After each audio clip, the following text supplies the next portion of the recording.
क्षितिज भाग 2 में 2 पाठ तक का वीडियो हम लोगों ने देखा।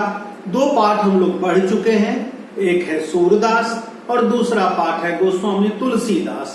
यानी सूरदास के पद को 4 पद था जिसे हम लोगों ने पढ़ा।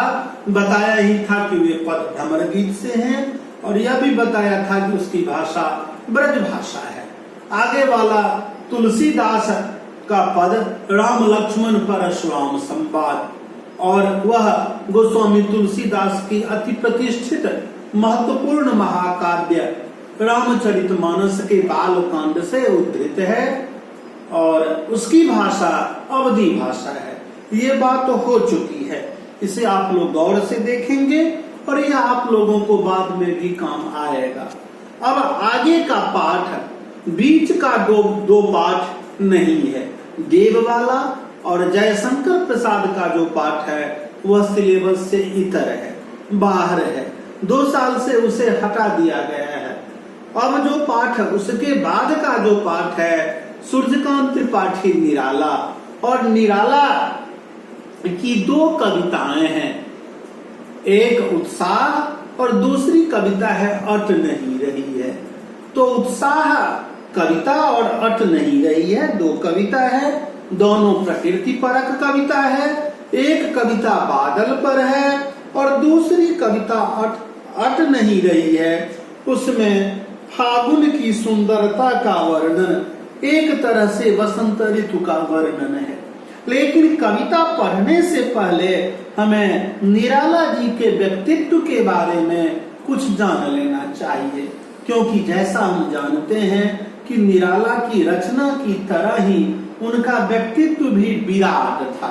बहुत बड़े आदमी थे, महान आदमी थे निराला इतने महान आदमी थे कि हिंदी के बड़े समीक्षक, बिहार के ही स्वनाम धन्य समीक्षक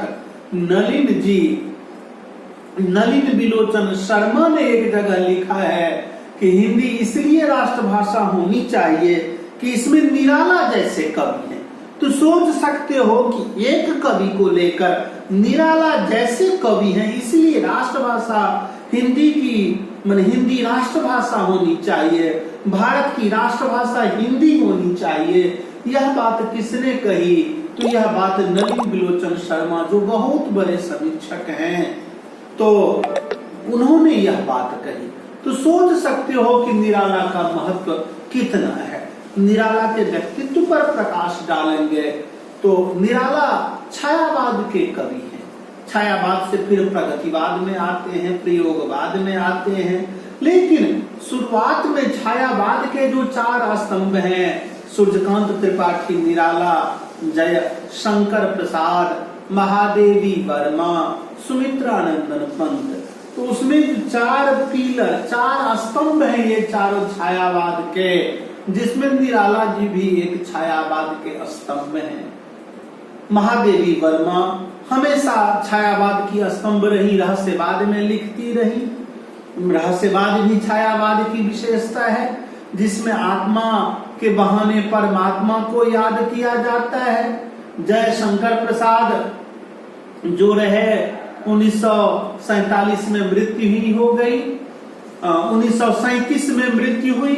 तो जयशंकर प्रसाद 1935-36 तक तो छायावाद का काल ही रहा।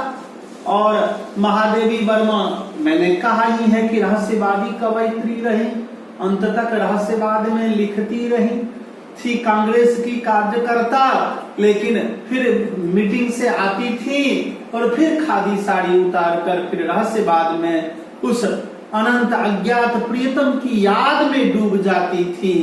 और दूसरा पंत जी और निराला जी, जयशंकर प्रसाद की मृत्यु हो गई, महादेवी वर्मा रहस्यवादी में ही रही। लेकिन छायावाद के कालांतर 1936-37 के बाद निराला जी और सुमित्रानंदन पंत ये लोग प्रगतिवाद की ओर उन्मुख हो गए। यानी राजनीति के क्षेत्र में जो का मार्क्सवाद है, कार्ल मार्क्स, लेनिन, स्टालिन, माओ से तुंग आदि का जो विचार है, उसी विचार को लेकर जो साहित्य में लिखा गया है उसे क्या कहते हैं? प्रगतिवाद कहते हैं। राजनीति के क्षेत्र में जो मार्क्सवाद है, साहित्य के क्षेत्र में वह प्रगतिवाद है। तो खैर, मैं निराला की बात कर रहा हूँ, सूर्यकांत त्रिपाठी निराला। तो बच्चों यह जानोगे कि सूर्य कुमार नाम था बचपन में, बाद में फिर सूर्यकांत हुए। और निराला जी के पिताजी, निराला जी रहने वाले उत्तर प्रदेश के थे, लेकिन इनके पिताजी रहते थे कहां पर, बंगाल में, महिषादल, मेदिनीपुर जो कहोगे। और वहीं पर निराला जी बांग्ला भाषा भाषी एक तरह से हो गए थे, लेकिन इनकी पत्नी मनोहरा देवी थी, और मनोहरा देवी की प्रेरणा से निराला जी हिंदी में आ गए, हिंदी में लिखना शुरू किए। और हिंदी में, क्योंकि मनोहरा देवी नित्य प्रति रामचरितमानस का पारायण किया करती थी, रामचरितमानस का पाठ किया करती थी, तो रामचरितमानस का पाठ पारायण करती थी, और उन्हीं की प्रेरणा से निराला जी भी हिंदी में लिखने लगे। तो वहीं पर बंगाल से में ही एक हिंदी प्रेमी थे महाशय महादेव सेठ, उन्होंने पत्रिका निकाली, मैगजीन मतवाला, और मतवाला के तुक पर सूर्यकांत त्रिपाठी ने अपना नाम निराला रख लिया, अपना उपनाम निराला रख लिया। और वह निराला नाम ही सूर्यकांत से ज्यादा बाद में कालांतर में निराला नाम ही लोकप्रिय हुआ। जैसे आपने भारतेंदु हरिश्चंद्र का नाम सुना होगा, हिंदी साहित्य के आधुनिक काल के प्रथम सोपान है भारतेंदु हरिश्चंद्र। 1850 ईस्वी से लेकर 1900 ईस्वी तक का समय जो है वह भारतेंदु युग है। तो उनका नाम था हरिश्चंद्र या हरिश्चंद्र, कुछ लोग हरिश्चंद्र कहते हैं, कुछ लोग हरिश्चंद्र कहते हैं। लेकिन एक रामेश्वर दत्त व्यास थे, रामेश्वर दत्त व्यास ने हरिश्चंद्र को भारतेंदु की उपाधि दी। जब हिंदी के एक अन्य सेवक राजा शिव प्रसाद को अंग्रेज सरकार ने सितारे हिंद की उपाधि दी, हिंद का सितारा, तो भारतेंदु को उनके मित्र, उनके परिचित, उनके अनुयायी जो कहोगे, चाहने वाले रामेश्वर दत्त व्यास ने हरिश्चंद्र को भारतेंदु की उपाधि दी। और वह भारतेंदु इतना लोकप्रिय हो गया कि हरिश्चंद्र पीछे छूट गया, भारतेंदु ऊपर आ गया। उसी प्रकार निराला नाम ज्यादा लोकप्रिय हो गया।